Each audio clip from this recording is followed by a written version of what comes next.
Targets are up. Okay. I think he's going to be in the window. Maybe a touch heavy. I think one thing that helps us out a lot is we bounce our stuff back and forth. And then when you do movers like this and you don't know when they're going to pop up, when they're going to move, and then you do have to kind of choose the windows because multiple movers, friendlies in front, I think the best thing you can do is try to just pick a median speed of what you think the wind's mostly hanging at. He's the spotter. I'm the shooter, so he's already seeing it in his head, whereas I'm just letting him know what it's doing. 11 on the gun, no wind. Lane 1, Over moving. Time of flight was crazy because you'd lead 3.5 to 4 foot on a, the friendly target coming in, and there was a couple that I was like, wow, you just missed that one by an inch or two. Heavy meal. That was exactly in the center, Robbie. It still looked like it was right around the head. I don't care what it says on the scorecard. You hit that last one.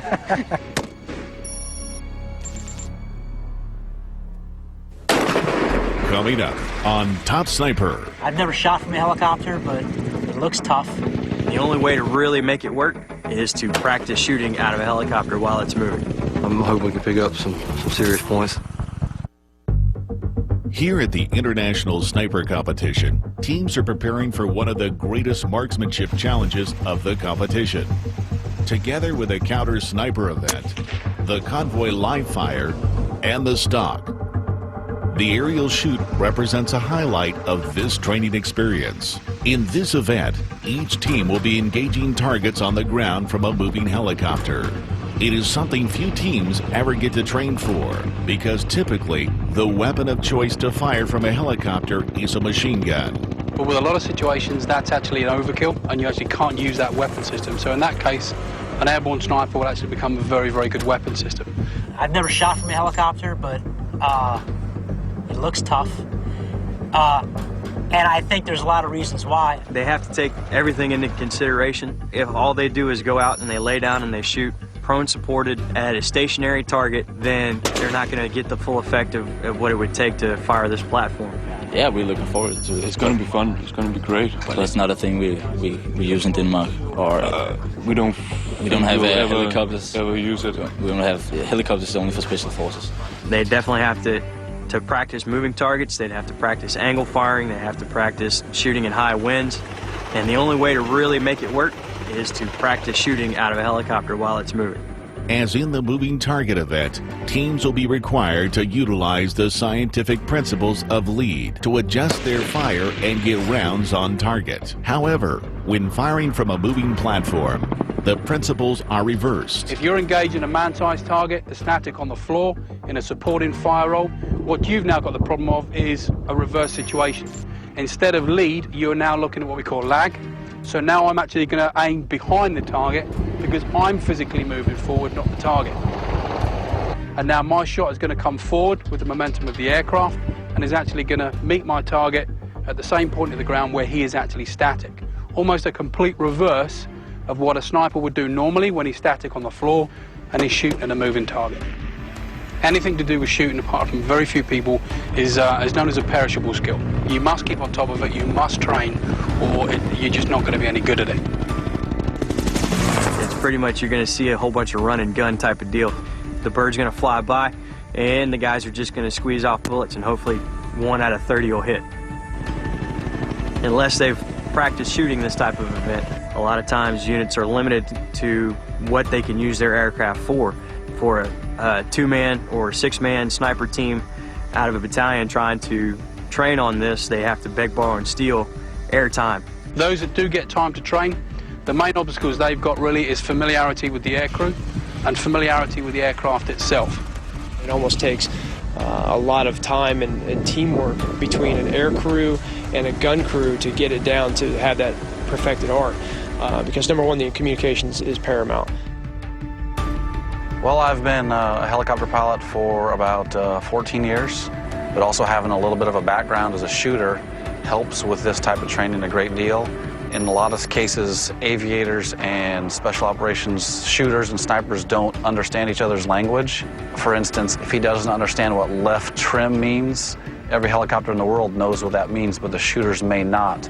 And a movement of the helicopter may occur that he has no idea is coming. So understanding how each individual speaks and their language makes all the difference in the world. And the pilots are going to try and keep that bird in orbit as much as possible and keep it moving. Because whenever the bird comes to a hover, it becomes an easy target for any gunner on the ground, RPGs, or small arms fire. This type of platform shooting is key to be able to seal off the objective. They can get in the air, get on the bird, and circle the city that they're either performing the raid on or the cordon of search. And if somebody were to, what we call squirt or exit out of the target area, the bird can follow him and the sniper can engage if he's clear to engage. Your most typical are going to be nowadays your maritime interdiction stuff going up on ships. When you're climbing up the ladders up the side of the ship, the guys boarding the ship are extremely vulnerable. One of the first roles for the airborne sniper was actually to put them in the aircraft where they could sit off at a flank to the moving ship and provide precision fire onto the target ship to allow those guys to get from the ship itself up on board. For police snipers, the aerial platform has a different function. 99.9% of our job is observation. Very little is actual delivery of precision rifle fire. We usually take positions of advantage where we can pick out certain people in the crowd, particular agitators, to relay to the units on the ground.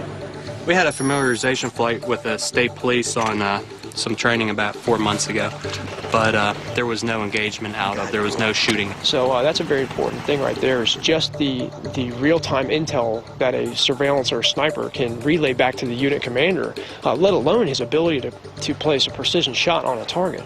Optics, number one, is a big issue. I see guys hanging out of helicopters with 10 power magnified optics, with suppressors with 26-inch bolt guns, and it is not the practical gun. If you're okay with a bolt gun, if you're not great with a bolt gun, you take your face off the scope basically, and you got to recycle your bolt. We never have to take our eyes off the scope, and we've got adjustable scopes also. You've got to have situational awareness. And looking through 10 powers to magnification, you don't have any awareness of your target area.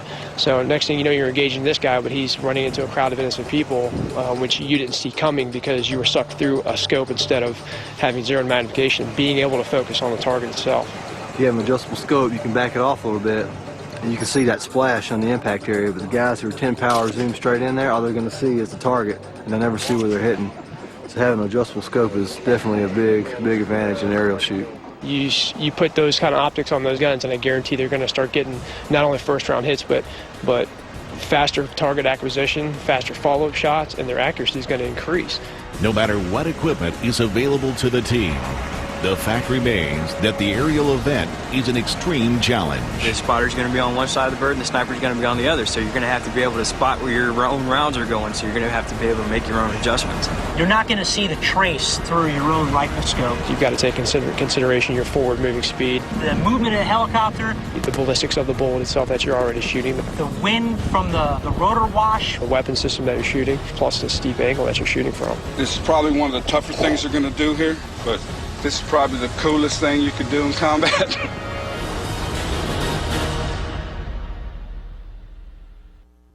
The identity and scores of many of the competitors in this program have been concealed to ensure safety in ongoing combat operations.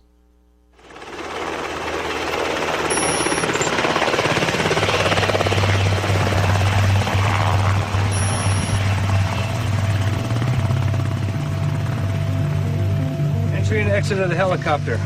Always come in from the side of the helicopter straight in. That's the highest point of the blades right now. You avoid the front of the helicopter where the blades come lowest, and the tail.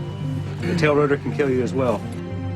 Well, after we take off from here, it's approximately about a 4-minute flight time from here to the engagement area. First pass, going past. Only the sniper is going to be shooting. The bird is going to do a loop. That's when the spotter is going to shoot. They're going to have approximately about a 300 to 400 meter shot, between 60 and 100 feet AGL, or above ground level, forward flight in motion at 30 knots. Try to hold on to your buddies or anything you can grab a hold of to keep it from getting tossed out. Shoot as many times as you can and as many targets as you can. The first team that's on the deck to shoot, they're going to engage red. The second team on the deck to shoot is going to engage blue target.